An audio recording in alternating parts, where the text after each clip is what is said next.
Hello बच्चों, स्वागत है आप सभी का universal tutorial physics online session में। और बच्चों आज हम सब पढ़ने वाले हैं चुंबकीय क्षेत्र का लेक्चर नंबर 11। और यह लेक्चर बच्चों चुंबकीय क्षेत्र का आखिरी लेक्चर है बच्चों। और बोर्ड एग्जाम के अनुसार ये दीर्घ उत्तर बहुत ही इंपॉर्टेंट है, जिसमें दीर्घ उत्तरीय प्रश्न पूछे जाते हैं। तो आज हम लेक्चर में 2 दीर्घ उत्तरीय प्रश्न की बात करें बच्चों, जो इंपॉर्टेंट है और आसान है, आप आसानी से याद कर सकते हैं। जिसमें सबसे पहला क्वेश्चन है कि पृथ्वी का चुंबकत्व का परमाण की व्याख्या करना है। यानी पृथ्वी एक खुद चुंबक है, इसका परमाण बताना है, इसके परमाण की प्रूफ की व्याख्या करना है।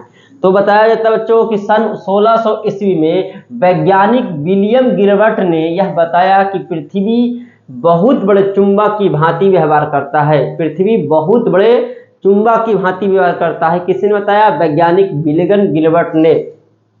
इस चुंबकीय व्यवहार के आधार पर पुष्टि निम्नलिखित तथ्यों से की गई है।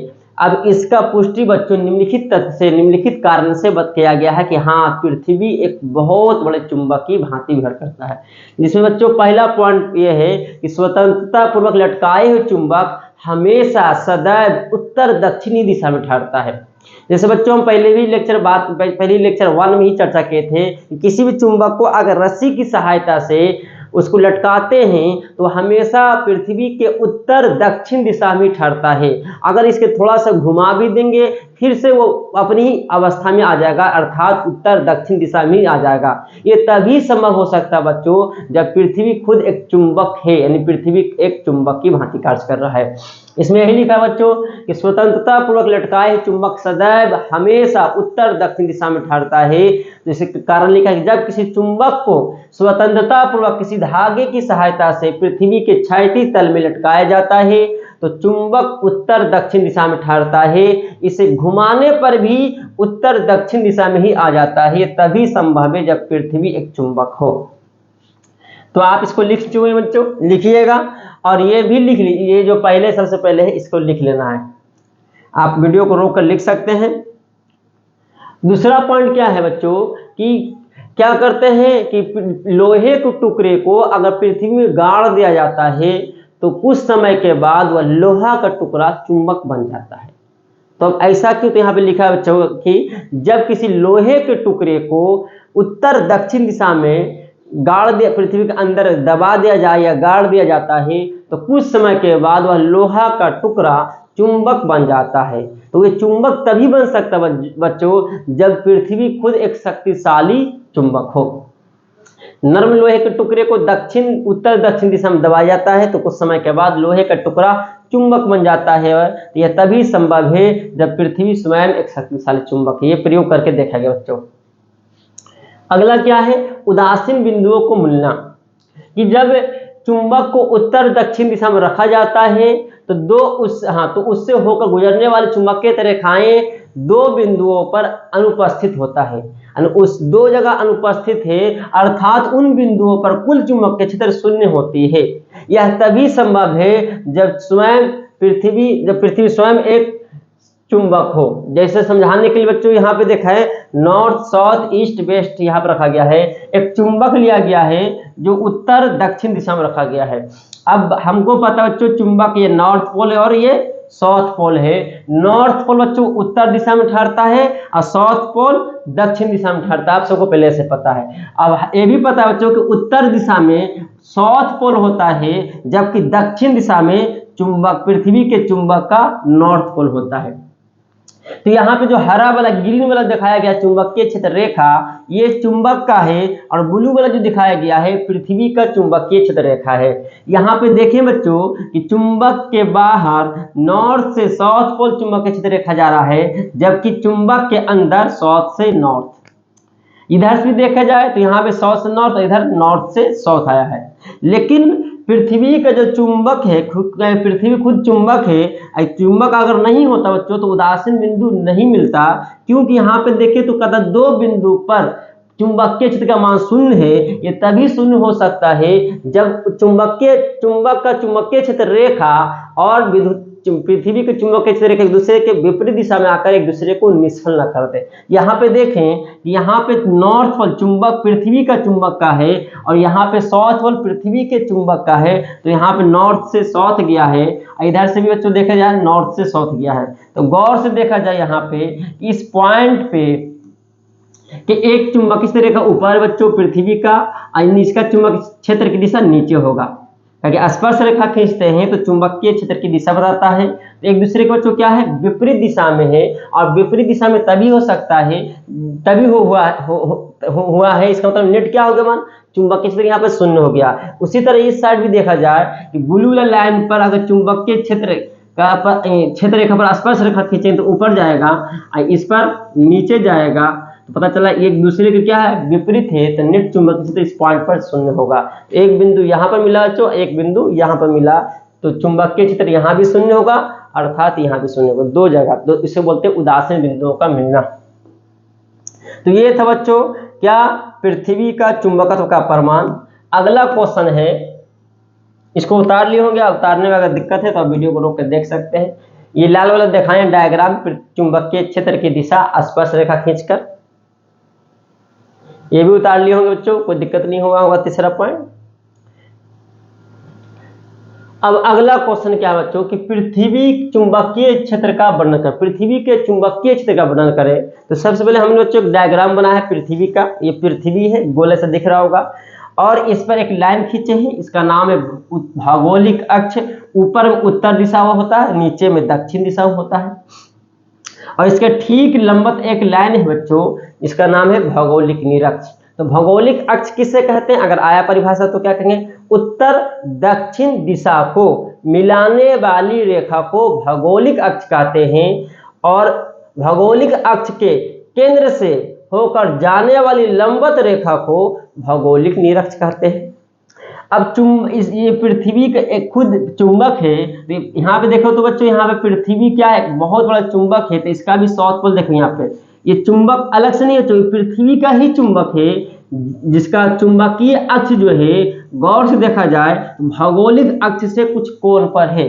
भौगोलिक अक्ष तो सीधा है, लेकिन जो हम सब पहले मानते थे कि सर उत्तर दिशा में पृथ्वी का जो चुंबक है उसका साउथ पोल होता है और दक्षिण दिशा में पृथ्वी के चुंबक का नॉर्थ पोल होता है। लेकिन ध्यान से इधर इस पिक्चर को देखें बच्चों, वास्तव में ये सही नहीं था, बल्कि क्या था उत्तर और दक्षिण दिशा से कुछ कोण पर कुछ हटकर पृथ्वी के चुंबक का साउथ पोल है, और दक्षिण दिशा से कुछ हटकर देखिए यहाँ पे पृथ्वी के चुंबक का नॉर्थ पोल। बार बार बोल रहे बच्चों पृथ्वी का चुंबक, यानी पृथ्वी खुद एक चुंबक है। नॉर्थ पोल देखें यहाँ पे क्या, ये पहले तो दिखाता था कि सर नॉर्थ पोल यहाँ था, यहाँ पे साउथ पोल था, लेकिन ऐसा नहीं बच्चों, यहाँ पे बल्कि कुछ कोण पर हटकर होता है। ये चुंबक बन के पृथ्वी का चुंबक है, इसका साउथ पोल उत्तर दिशा से कुछ हटकर, जो पहले सीधा मानते थे, और दक्षिण दिशा से कुछ हटकर यहाँ पे मानते थे पहले साउथ पोल, दक्षिण दिशा में यहाँ पे नॉर्थ पोल मानते थे, लेकिन नॉर्थ पोल यहाँ पे नहीं है, देखो बच्चों यहाँ पर है। क्लियर? तो यहाँ पे इस क्या कहेंगे, साउथ पोल और नॉर्थ पोल को मिलाने वाली जो होगा रेखा उसे चुंबकीय अक्ष कहते हैं, और चुंबकीय अक्ष के केंद्र से जाने वाली जो लंबवत रेखा होगा उसे चुंबकीय अक्ष नहीं बच्चों, यहाँ पे मिस्टेक है, चुंबकीय अक्ष नहीं बल्कि चुंबकीय निरक्ष कहते हैं। और दो चीज फिर बोलते बच्चों, यहाँ पे क्या है, एक होता है भौगोलिक यमोत्तर। तो भौगोलिक यमोत्तर क्या होता है, ये भौगोलिक अक्ष के केंद्र से जाने वाली लंबवत रेखा नहीं सॉरी लंबवत तल, इस जो तल बनेगा तो एक लाइन बना है बच्चों, भौगोलिक निरक्ष है। अगर तल खींचा जाए एक प्लेट टाइप का सतह टाइप का, तो तल को बोलेंगे भौगोलिक यमोत्तर। ठीक उसी तरह से चुंबकीय अक्ष के लंबवत रेखा खींचे तो निरक्ष बन गया, और लंबवत तल खींचेंगे तो चुंबकीय यमोत्तर कहलाएगा। तो इस पिक्चर को आसान आप आराम से पहले उतार ले। कौन पे बुक में बच्चों 11 डिग्री कोण में दर्शाता है,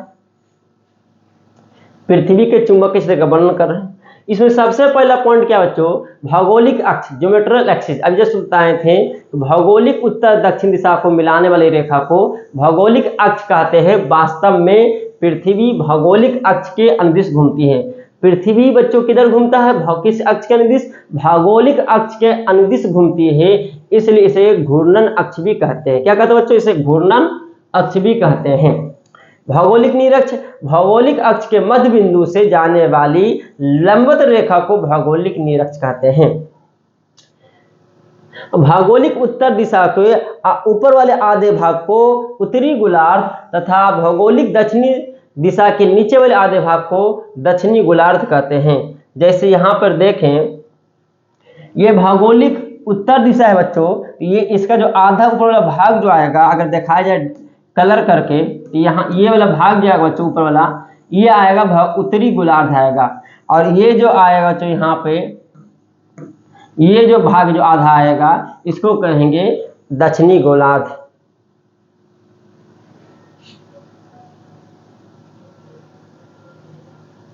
तो यहाँ पे लिखा हुआ है उत्तर दिशा के ऊपर वाले आधे भाग को उत्तरी गोलार्ध तथा भौगोलिक दक्षिणी दिशा के नीचे वाले आधे भाग को दक्षिणी गोलार्ध कहते हैं। तीसरा क्या है? भौगोलिक यमोत्तर। अब यश बताए थे, भौगोलिक अक्ष से होकर जाने वाली लंबवत तल को, यहाँ पर लंबवत रेखा नहीं, लंबवत तल को भौगोलिक यमोत्तर कहते हैं। चुंबकीय ध्रुव क्या बच्चों? यहाँ पे देखें साफ से लिखा है कि यह ध्रुव भौगोलिक अक्ष से कुछ हटकर होता था। पहले हम सब मानते थे कि जो भौगोलिक उत्तर दक्षिण दिशा है उसी पर पृथ्वी का साउथ पोल और नॉर्थ पोल होता है, लेकिन नहीं, उससे कुछ हटकर कुछ कोण पर होता है। तो यहाँ पे लिखा है यह ध्रुव भौगोलिक अक्ष से कुछ हटकर होती है, जैसा कि चित्र में दिखाया गया है। चुंबकीय अक्ष बच्चों, मैग्नेटिक एक्सिस। चुंबकीय दक्षिणी ध्रुव को मिलाने वाली रेखा को चुंबकीय अक्ष कहते हैं। यहाँ पे उत्तरी ध्रुव और दक्षिणी ध्रुव, चुंबकीय उत्तरी ध्रुव तथा दक्षिणी ध्रुव को मिलाने वाली रेखा को चुंबकीय अक्ष कहते हैं। चुंबकीय ध्रुव को मिलाया गया है, दिशा को नहीं मिलाया गया। अगर उत्तर दक्षिण दिशा को मिलाते तो भौगोलिक अक्ष बनता, लेकिन चुंबकीय उत्तरी ध्रुव तथा दक्षिणी ध्रुव को मिलाने वाली रेखा बना है तो चुंबकीय अक्ष कहते हैं। चुंबकीय अक्ष भौगोलिक अक्ष से लगभग 17 डिग्री, कहीं पे 11 डिग्री कोण पर झुका है, जो समय के साथ बच्चों बदलते जा रहा है। चुंबकीय निरक्ष, तो चुंबकीय अक्ष के मध्य बिंदु से जाने वाली लंबवत रेखा को चुंबकीय निरक्ष कहते हैं। और चुंबकीय यमोत्तर, तो चुंबकीय अक्ष से होकर जाने वाली लंबवत तल को, तल बोला गया है, चुंबकीय यमोत्तर कहते हैं। यह काल्पनिक होता है बच्चों, इसको बोलते हैं मैग्नेटिक मेरिडियन, जो लिखा गया है मेरिडियन पहले भी। दिक्पात कोण पूछता है बच्चों, लघुता ये प्रश्न भी, दिक्पात कोण, angle of declination. Angle of declination क्या है? तो यहाँ पे चुंबकीय यमोत्तर और भौगोलिक यमोत्तर के जो बीच का कोण था उसको क्या कहते हैं? दिक्पात कोण। विभिन्न स्थानों पर दिक्पात कोण बच्चों भिन्न भिन्न होता है। छूटा हुआ है, क्या होता है बच्चों? भिन्न भिन्न होता है। इसे अल्फा से सूचित किया जाता है। आइए थोड़ा फिर से समझाते हैं यहाँ पे पिक्चर से बच्चों। ये लाइन जो था, ये जो लाइन जो भौगोलिक निरक्ष वाला है, इसको अगर तल खींचा जाए तो एक तल ये और निरक्ष वाला ये, चुंबकीय निरक्ष का ये एक लाइन है। अगर तल बनाया जाए तो चुंबकीय यमोत्तर, देखो तो बच्चों एक इधर है एक इधर है, दोनों के जो बीच का कोण बनेगा भौगोलिक यमोत्तर। निरक्ष जो लाइन है इसका एक तल सतह बना दिया जाए और चुंबकीय निरक्ष जो लाइन है इसको तल बनाया जाए, सतह बना देता है। यहाँ पे दोनों के जो बीच का कोण होगा भौगोलिक यमोत्तर और चुंबकीय यमोत्तर के बीच का कोण को ही दिक्पात कोण कहते हैं। दिक्पात कोण कहते हैं, इसे अल्फा से सूचित किया जाता है। जो विभिन्न स्थानों पर दिक्पात कोण भिन्न भिन्न होता है। पृथ्वी के चुंबकीय क्षेत्र की तीव्रता, इसकी दिशा बच्चों हमेशा चुंबकीय यमोत्तर, अभी दिखाए थे चुंबकीय में थोड़ा तिरछा था, में उत्तर दक्षिण दिशा में होती है। इसे वेक्टर BE से, ई मतलब अर्थ हो गया, से सूचित किया जाता है। नति कोण या नमन कोण, पृथ्वी के चुंबकीय क्षेत्र की तीव्रता और क्षैतिज के बीच का कोण। याद रखिएगा बच्चों, नति कोण किसके बीच का कोण होगा? चुंबकीय क्षेत्र की तीव्रता वेक्टर B और क्षैतिज दिशा जो दिखाए थे, भौगोलिक अक्ष को ही क्षैतिज दिशा कहते हैं। तो यहाँ पे बच्चों क्या कहेंगे? चुंबकीय क्षेत्र की तीव्रता एवं क्षैतिज के बीच के कोण को नति कोण या नमन कोण कहते हैं, एंगल ऑफ D। आगे लिखा, चुंबकीय ध्रुव पर नति कोण 90 डिग्री होता है, जबकि चुंबकीय निरक्ष पर विषुवत रेखा पर, इसको याद रखिए बच्चों, निरक्ष मतलब विषुवत रेखा भी होता है। नति कोण 0 डिग्री अर्थात समांतर होगा, 90 डिग्री होगा तो लंबवत होगा और 0 डिग्री होगा तो समांतर। यहाँ पे समझते हैं बच्चों कैसे, आप इतना लिख लें, इसको भी उतार लिए होंगे उम्मीद है, इसको भी उतार लिए होंगे, बैक किए थोड़ा सा है। अब इसको समझने के लिए छोटा सा डायग्राम बनाते हैं बच्चों। जैसे मान लेते हैं कि यह पृथ्वी है, थोड़ा समझाने के लिए, बड़ा पृथ्वी नहीं लेंगे, छोटा सा लिए हैं। अब बच्चों यहाँ पे देखा जाए, आमतौर पर हम यहाँ पे क्या मानते थे पहले से कि ये जो है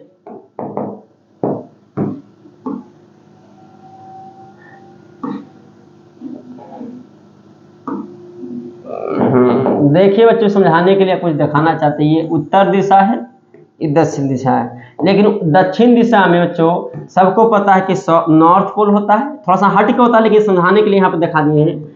और उत्तर दिशा में साउथ पोल होता है, हटकर कुछ कोण होता है, दिखाए होंगे नॉर्थ पोल थोड़ा सा इधर था और साउथ पोल बच्चों इधर था, लेकिन यहाँ मानते हैं। अब क्या है बच्चों, यहाँ पे पता है कि चुंबकीय क्षेत्र जो निकलेगा वो किधर से किधर निकलेगा, इस तरह से निकलेगा, नॉर्थ से साउथ की ओर, इधर से बच्चों नॉर्थ से साउथ की ओर।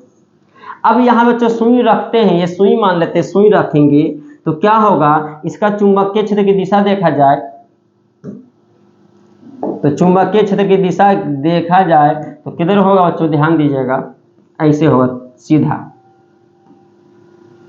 पता चला कि सुई को जैसे रखेंगे तो ऐसे हो जाएगा, तो ऐसे होने का मतलब क्या हुआ, इसी को क्षैतिज बोलते हैं बोलते, इसको क्षैतिज बोलते हैं। घूर्णन अक्ष हम आप समझाए थे कि भौगोलिक अक्ष को ही क्या बोलते हैं, क्या होता है, घूर्णन अक्ष कहते हैं। और अब तक हम सब कहते हैं सर ये क्षैतिज है, लेकिन नहीं बच्चों, पृथ्वी के लिए ये क्षैतिज है, पृथ्वी के लिए ये क्षैतिज है। तो यहाँ पे अगर सुई को रखते हैं तो हमेशा चुंबकीय क्षेत्र की ही दिशा में सुई संरेखित हो जाएगा। तो सुई कैसे भी रखे तो घूमकर ऐसे आ जाएगा। इसका मतलब क्या हुआ, इस क्षैतिज से, इसको क्या बोलते हैं बच्चों, क्षैतिज। तो इस क्षैतिज से देखा जाए कितना कोण बनेगा, 90 डिग्री कोण बनेगा, अर्थात सुई जो हो जाएगा वर्टिकल हो जाएगा, अर्थात लंबवत हो जाएगा। लेकिन यहाँ पे देखा जाए चुंबकीय क्षेत्र इधर हो जाएगा। और इस लाइन को बच्चों हम बताए थे, ये लाइन, ये भी एक लाइन है जिसको बोलते हैं निरक्ष। क्या बोलते हैं बच्चों, विषुवत रेखा या निरक्ष। तो सुई कैसे हो जाएगा बच्चों, ऐसे हो जाएगा, जैसे ऐसे, क्योंकि हमेशा चुंबकीय क्षेत्र की ही दिशा में संरेखित होगा। तो अगर विषुवत रेखा पर मान लो चुंबकीय सुई को रखते हैं तो ऐसे हो जाएगा चुंबकीय क्षेत्र की दिशा में। तो ऐसे होने का मतलब क्या हुआ, क्षैतिज के समांतर हो गया, अर्थात 0 डिग्री। इसलिए बच्चों बोला जाता है कि ध्रुव पर, चाहे इधर भी रखें तो चुंबकीय ध्रुव इस तरह से होगा, ध्यान दीजिएगा, इधर हो जाएगा चुंबकीय क्षेत्र की दिशा। तो चुंबकीय सुई ऐसे हो जाएगा, अर्थात क्षैतिज से 90 डिग्री। लेकिन यहाँ पर फिर क्या होगा बच्चों, ऊपर की ओर होगा, अर्थात सुई ऐसे होगा, क्षैतिज से समांतर हो जाएगा। तो यहाँ पे ध्रुव पर याद रखिए बच्चों, पृथ्वी के चुंबकीय ध्रुव पर सुई हमेशा वर्टिकल हो जाता है, सुई वर्टिकल हो जाता है, इसलिए कि क्षैतिज से कितना घुमाता है, 90 डिग्री को घुमाता है। जबकि निरक्ष पर अर्थात विषुवत रेखा पर सुई जो होता है क्षैतिज के समांतर होता है, अर्थात 0 डिग्री को घुमाता है। इसी को बोलते हैं नति कोण, क्योंकि क्षैतिज से चुंबकीय क्षेत्र के बीच का कोण, पृथ्वी के चुंबकीय क्षेत्र और क्षैतिज जो रेखा है उसके बीच के कोण को ही नति कोण या नमन कोण कहते हैं। तो ये समझाने के लिए डायग्राम था, उम्मीद है कि समझ आ रहा होगा आपको। अब यदि मान लेते हैं कि चुंबकीय क्षेत्र की तीव्रता वेक्टर बी क्षैतिज से थीटा कोण आता है, देखो तो थीटा कोण आता है, ये क्षैतिज है बच्चों, तो इसका 2 घटक आएगा, देखिए ध्यान से, एक घटक इधर आएगा और एक घटक बच्चों किधर आएगा, ऊपर आएगा। इसका वैल्यू कितना हो जाएगा, बी ई कॉस थीटा, ये हो जाएगा B E sine theta, B sine theta, घटक 90 थीटा होगा बच्चों। तो पता चला पृथ्वी के चुंबकीय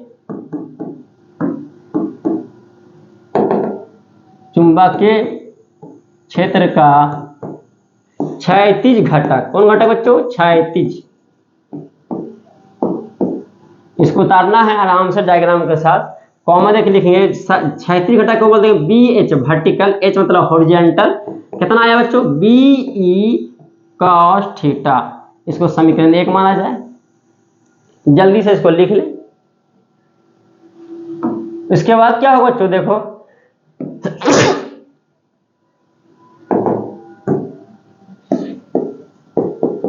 पृथ्वी के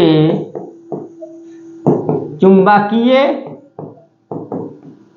क्षेत्र का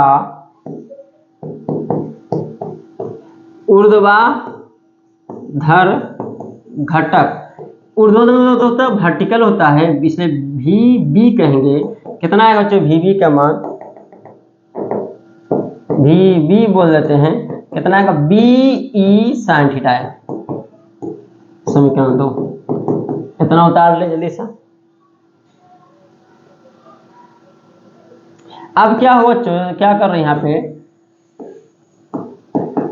समीकरण 1/1 नहीं 2/1 करता हूँ, कोई दिक्कत नहीं। काहे लिखते हैं वो 2, पहले बी भी किए हैं, फिर बटा में बी एच किए हैं।